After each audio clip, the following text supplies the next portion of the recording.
Yeah, their message is that voting rights has been under attack, they say, here in North Carolina. There, of course, have been a lot of changes, as we've mentioned, over the past year, ever since the Republican legislature passed a law to shift power from the governor to the state auditor's office. That, of course, set off a chain reaction of events, leading with the State Board of Elections to flip control and causing some big changes coming up. And now there's a new law being proposed by Republicans in the legislature that they believe will help secure elections, but Democrats are considering it another power grab.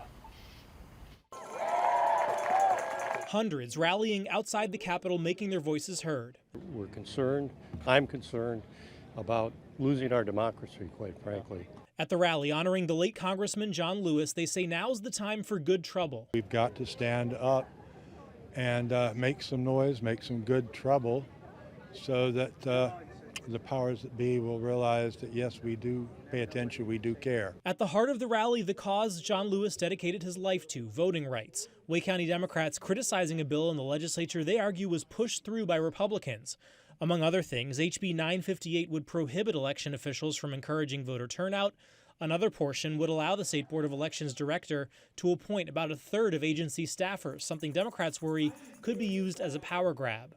Elections in North Carolina should be run by nonpartisan staff. The folks that work there and have worked there do a good job. This is a nationally recognized election agency. It's recognized across the country as being well run, and this change is an attempt to make it partisan. One of the bill's sponsors, Representative Bill Ward, denies it's a partisan power grab, including the move to put the Republican state auditor in charge, creating a shakeup at the board. I think that it was just an opportunity to make the boards more equal, to give a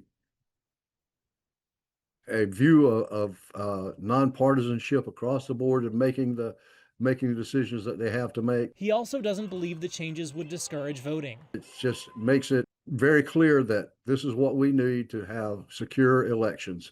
And I feel that this is what this bill does. But those here today making it clear they'll fight the bill until the end. Whether it fails or whether it passes, we will be there to fight.